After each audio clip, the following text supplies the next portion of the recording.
장에서 8절 말씀으로 보겠습니다. 요한복음 15장 1절부터 8절까지 교독을 하겠습니다.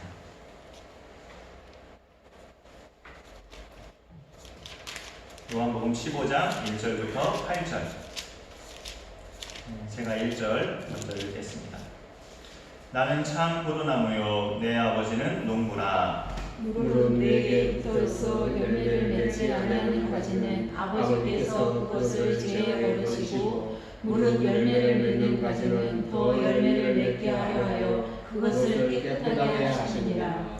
너희는 내가 일러준 말로 이미 깨끗하여졌으니 내 안에 거하라 나도 너희 안에 거하리라. 가지가 포도나무에 붙어있지 아니하면 스스로 열매를 맺을 수 없음같이 너희도 내 안에 있지 아니하면 그러하리라. 나는 포도나무요 너희는 가지라. 그가 내 안에 내가 그 안에 거하면 사람이 열매를 많이 맺나니 나를 떠나서는 너희가 아무것도 할 수 없습니다. 사람이 내 안에 거하지 아니하면 가지처럼 밖에 버려져 마르나니 사람들이 그것을 모아다가 불에 던져 사르느니라. 너희가 내 안에 거하고 내 말이 너희 안에 거하면 무엇이든지 원하는 대로 구하라. 그리하면 이루리라. 너희가 열매를 많이 맺으면 내 아버지께서 영광을 받으실 것이요 너희는 내 제자가 되리라. 아멘. 오늘 수요일 말씀 제목이 연합의 신비. 그리스도와 우리는 연합된 관계인데 그 연합은 참 신비한 그런 연합된 관계이다라는 것을 우리에게 알려주는 제목입니다. 예수님과 우리와의 그 하나됨은 부부간의 하나됨과 어찌 보면 비슷한데 부부간의 하나됨은 이제 육신을 가진 사람들끼리의 하나되고 같이 살아가는 그런 동거의 삶이 그 성격이라고 한다면 그리스도와의 연합은 어찌 보면 다분히 영적인 연합이죠. 이제 예수님은 육신적으로 계시지 않고 하나님 보좌 우편에 계시고 지금 우리와 함께 하시는 영은 사실상 성령님이신데 그 성령께서 우리를 구원자이신 예수 그리스도와 연합하게 하십니다. 그것은 이제 예수님을 믿는 자들만 해당되는 이야기죠. 예수님을 믿지 않은 사람들은 아직 그리스도와 연합한 단계가 아니기 때문에 그렇게 할 이야기의 성격이 아니고 우리 예수 믿는 사람들만 그렇게 그리스도와 연합된 관계죠. 그 연합의 성격이 뭐냐? 성경에 그런 말씀이 있는데 그리스도께서 십자가에서 죽으실 때 나도 죄에 대해서 죽고 그리스도께서 다시 사셨을 때 나도 의에 대해서 다시 살아나는 그 신비한 연합이죠. 예수님이 죽으신 것은 시간적으로는 지금으로부터 2000년 전에 벌써 오래전에 우리 조상도 태어나시기도 전에 그렇게 벌써 오래전에 죽으신 것인데 예수께서 죽으실 때 나도 죄에 대해서 죽고 예수께서 다시 사셨을 때 나도 의인으로 다시 살아나는 이것이 그리스도와 내가 연합한 것인데 그게 시간적으로 초월해서 그게 되는 거기 때문에 우리가 예수님을 믿으면 그래서 그 연합을 아주 신비한 연합이라고 말을 하죠. 굉장히 하나님만이 하실 수 있는 능력이죠. 사람으로서는 할 수 없는 그런 연합이기 때문에 이 연합은 하나님이 그렇게 이루셨기 때문에 하나님이 끊어내지 않는 한 끊어지지 않는 그런 신실한 연합됨을 우리에게 알려주고 있습니다. 그러면서도 오늘 예수님의 말씀은 물론 이때 제자들에게 하신 말씀이 아직은 그 십자가의 구원 사역을 이루시기 전 때라서 그렇게도 말씀하셨겠지만 이거를 또 읽는 독자들을 예수님은 또 내다보시고도 말씀하시는 거죠. 눈앞에 보이는 제자들한테만 오늘 이 말씀을 하시는 것이 아니라 훗날에 태어날 많은 믿는 자들이 이 말씀을 기록된 말씀으로 읽을 때 그들에게도 해당되는 말씀으로 예수님은 남기신 겁니다. 그러면서 이미 우리의 믿음 생활은 또 신비한 것이 이렇게 된 상태이지만 또 신앙생활에서는 그렇게 되기를 힘써야 되는 그런 이중적인 구조로 신앙생활에 되어 있습니다. 우리가 하나님의 자녀라는 것은 상태로 이미 되어 있어요. 우리가 의인이라는 것도 나는 이제 신분상으로 죄인이 아니고 의인이라는 것도 상태로는 되어 있어요. 그러나 실제 신앙생활에서는 의인 되게 하게끔 노력을 하고 의인 되고자 힘쓰는 그런 믿음 생활이 같이 또 동반이 되어야 됩니다. 그리스도와 연합된 것도 같은 성격인데 상태로는 이미 우리가 예수님을 믿기 때문에 그리스도와 연합된 상태지만 실제 신앙생활에서는 계속 그리스도와 연합하기를 힘써야 됩니다. 그것을 알 수 있는 예수님의 당부의 말씀이 4절에 내 안에 거하라. 내 안에 거하라고 명령하시죠.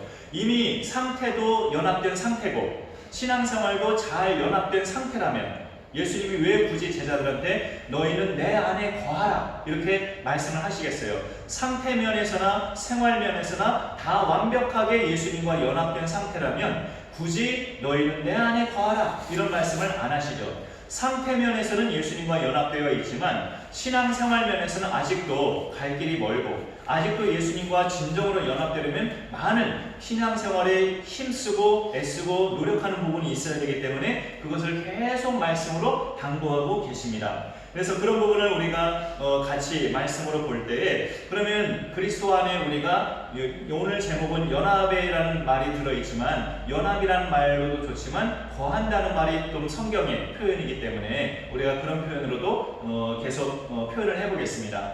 그리스도 안에 거한다는 것, 그리스도 안에 우리가 신분의 상태로 이미 거하고 있지만 신앙생활 면에서도 매일같이 예수님 안에 거한다는 것은 어떤 방식으로 할 때 우리가 거할 수 있느냐 하는 것은 일단 4절 말씀에 예수님이 자신을 포도나무라고 하고 있고 우리는 그 나무 곁에 붙어있는 가지라고 말씀하고 있죠. 그래서 예수님께 온전히 붙어있는 것이 예수님 안에 거한다는 거죠. 그래서 붙어있지 않고 떼어져 있으면 시간적으로 당장에 시들지는 않아도 그것은 결국 썩어지고 죽어지는 인생이 될 수밖에 없음을 알려줍니다. 우리 자신을 가지라고 말하는 것은 잘 아시겠지만 가지는 나무에서 떼어내면 그로부터 이제 생명력이 없어지고 수분이 이제 차단돼서 죽어지고 쭈그레지는 것은 이제 시간 문제죠.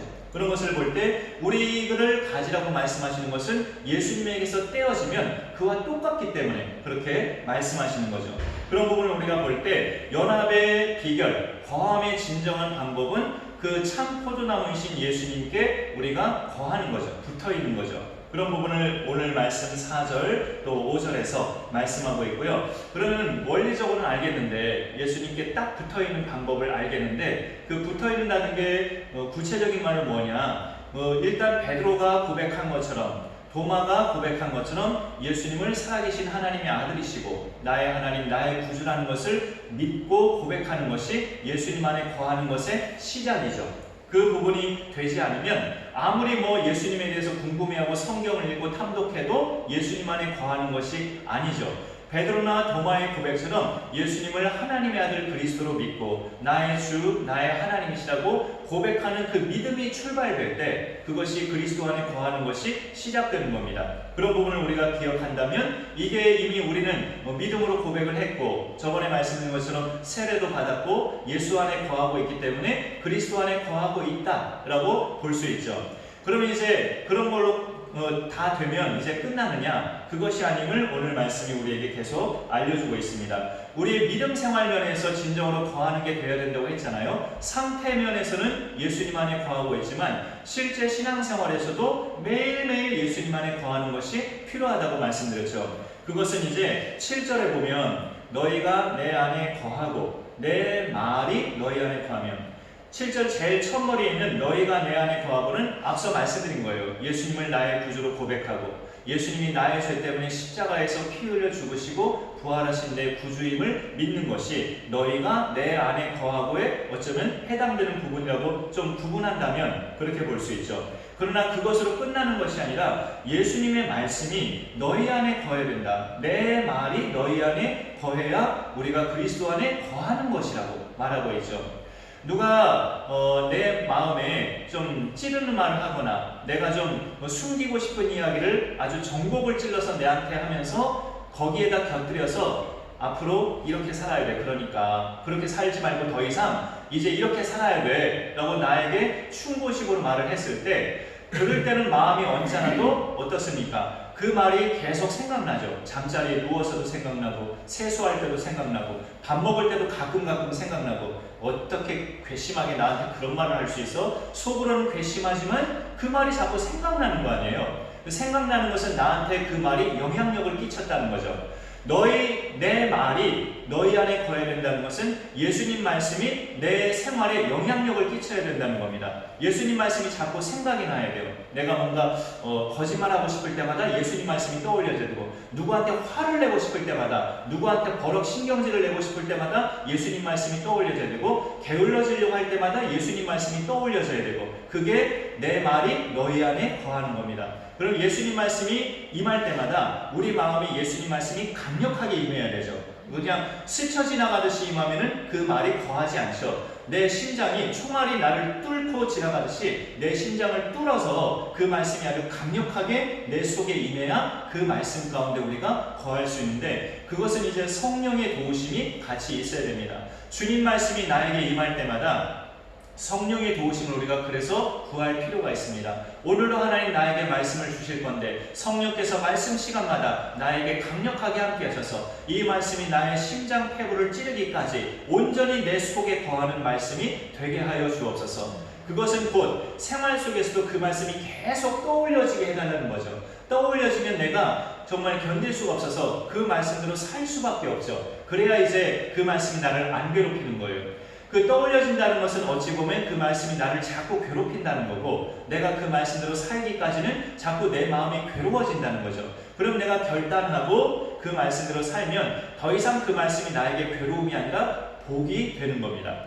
그것을 우리가 기억할 때 예수님 안에 진정으로 거한다는 것, 진정으로 주님과 연합한다는 것은 예수님의 말이 내 안에 거해야 돼요. 그분의 말씀이 내 안에 거하고, 그 다음에 또 하나는 기도 생활이에요. 거기 같은 7절에 있죠. 내 안에 거하면 무엇이든지 원하는 대로 구하라. 그리하면 이루리라 라고 말씀하고 있습니다. 우리가 구체적으로 주님 안에 거하는 방법은 그분의 말씀이 내 안에 들어와야 된다는 것이고, 그와 함께 그 말씀을 힘입어 우리가 주님의 이름으로 무엇인지 구하면 아버지께서 주신다는 이 기도의 생활이 예수님 안에 거하는 삶인 것을 우리에게 말씀하고 있습니다.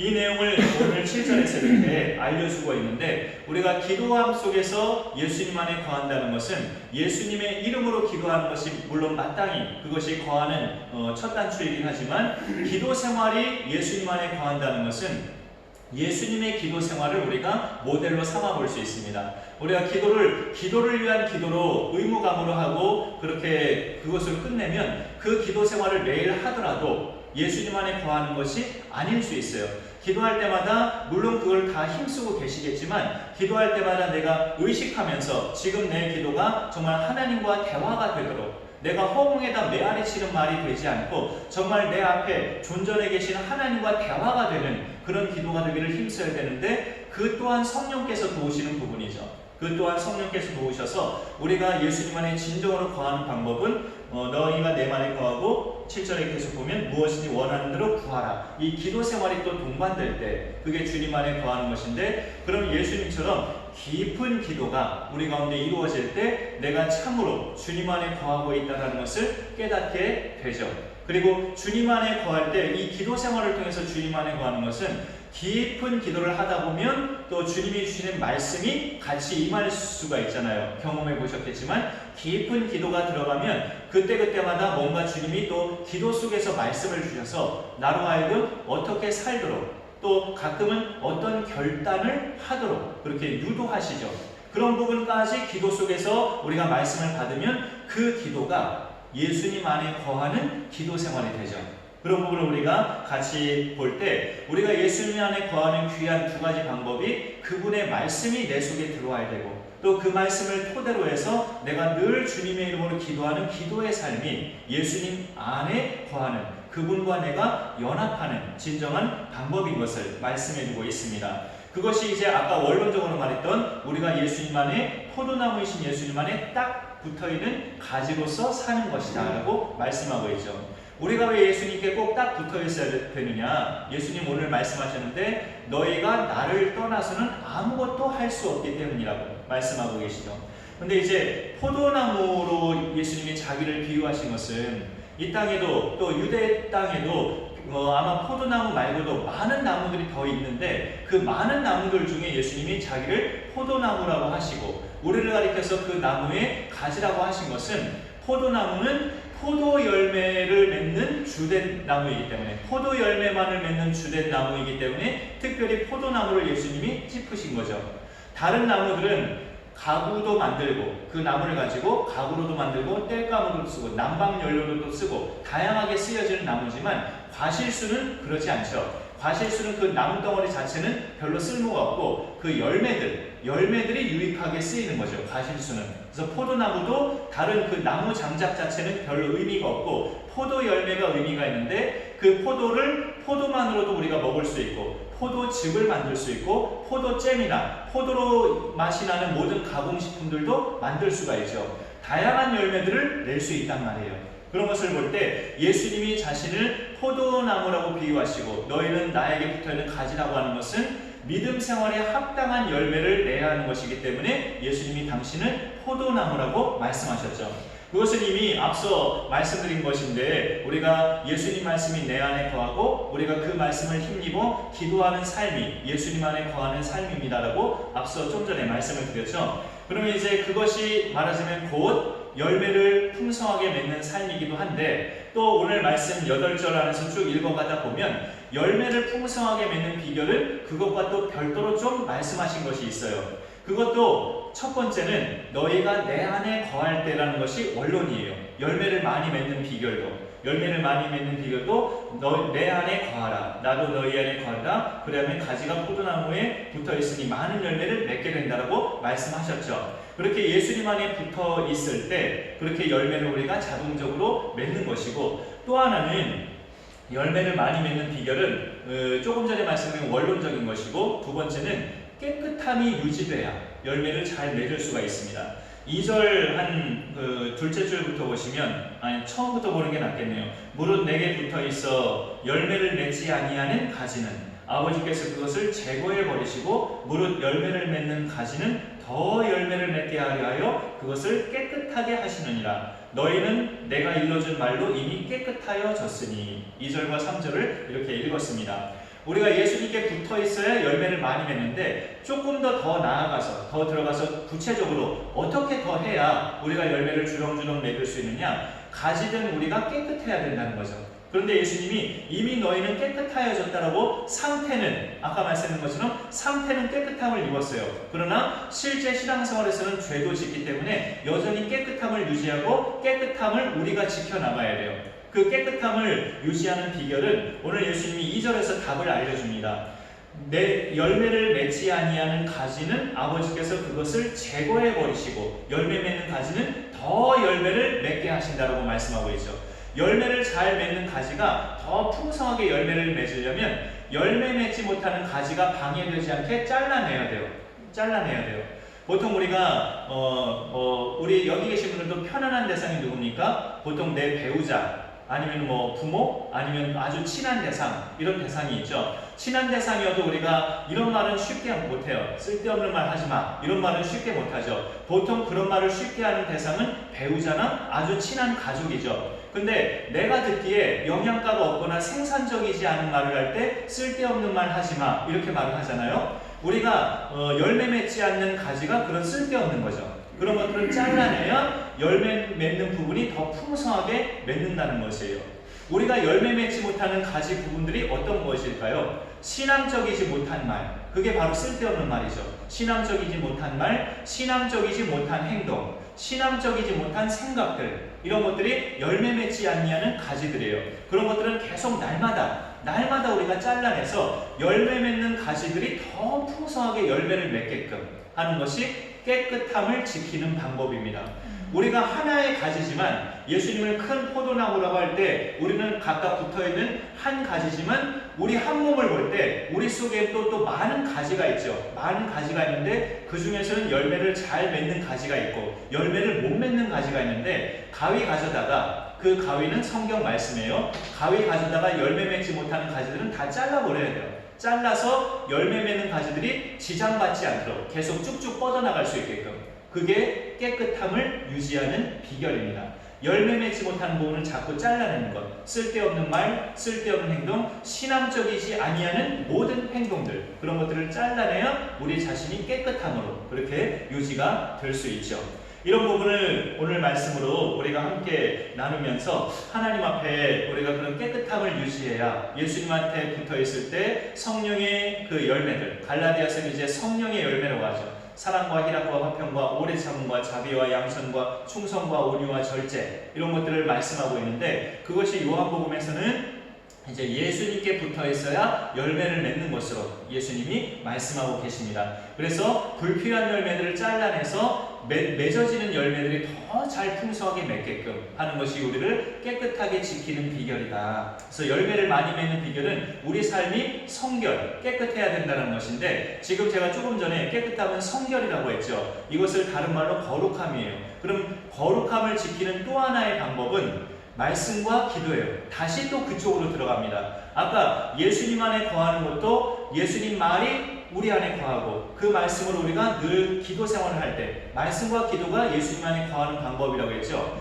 열매를 많이 맺는 것도 결국은 똑같은 방법으로 들어가요. 말씀과 기도로 거룩하여져서, 아까 왜 그 깨끗해져야 우리가 열매를 많이 맺는다고 했잖아요. 그 깨끗함은 거룩함인데, 거룩함을 지키는 것도 디모데전서 4장 5절에 말씀과 기도로 거룩하여집니다 라고 말씀하고 있어요. 음식물이나 사람이나 그 어떤 것도 말씀과 기도로 거룩하여진다고 말씀합니다. 그 내용을 우리가 같이 보면 우리 자신의 성결함, 깨끗함을 유지하는 비결도 열매 맺지 못하는 것들 다 잘라냄과 동시에 말씀과 기도가 계속 또 들어와야 그 깨끗함이 지속될 수 있는 거죠. 그리스도 안에 거하는 것도 결국은 말씀과 기도요. 깨끗함을 유지해서 열매를 많이 맺는 신앙생활도 결국은 또 말씀과 기도요. 이렇게 이끌어가는 것을 오늘 말씀을 통해서 우리가 읽어보게 됩니다. 그래서 이것이 포도나무이신 예수님께 딱 붙어있는 믿음 생활이다 라고 우리에게 알려주고 있어요. 여기 오신 모든 분들이 참으로 이렇게 그리스도와 연합된 그런 상태로도 이미 연합되어 있지만, 실제 신앙생활에서도 늘 예수님께 붙어있으므로 연합된 믿음 생활이 아름답게 열매를 맺어 나갈 수 있기를 간절히 소망합니다. 네, 제가 기도하겠습니다.